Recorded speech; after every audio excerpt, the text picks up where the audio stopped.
And outcoming, looks like members of Jackson's family, looks like his mother and father.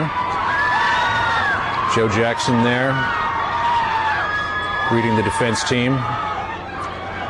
Again, we don't know whether or not Michael is in this convoy because it was reported that he spent the weekend away from his Neverland ranch at perhaps, but there he is. Yes, there's confirmation, obviously, that he is there.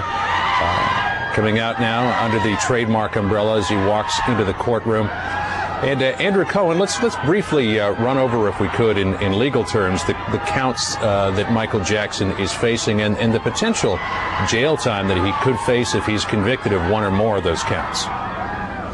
Well, sure. I mean, if he is convicted of all of them, he's looking at many years in prison. There's no doubt about it. In fact, John, if he's convicted of the molestation charge, any one of the four, he probably won't be coming out of prison, out of courthouse the way he came in. He'll probably be going to jail right away. He won't leave the courthouse a free man. That's also going to be determined in the next little bit. And the thing to watch for, John, is the conspiracy charge. That's the first charge against Jackson. If we see a guilty verdict on that charge, it could be very bad news for Jackson. Prosecutors could run the table. They could get all of the charges as a conviction. The conspiracy charge was the weakest of the charges, and if the conspiracy charge is a conviction on that, it means the jury believed the alleged victim and his mother and didn't believe Jackson. So that's an early thing to watch for as we listen to the court clerk reading the roll. Obviously, if he's acquitted of that charge, it doesn't necessarily mean he'll be acquitted of all, but that is a very good bellwether, more than you usually have in a case like that. Right, so if that domino drops, there's a good chance that it's going to fall into all the other dominoes, and they'll continue to fall. But Vince Gonzalez, you were saying just a moment ago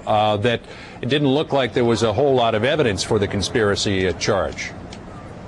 Well, the conspiracy charge seemed to be the prosecution's biggest problem. I mean, their case stumbled from the very beginning. They really tried hard to prove this conspiracy, but they were never able to put Jackson at the head of it, and even couldn't put him in among the alleged unindicted co-conspirators most of the time.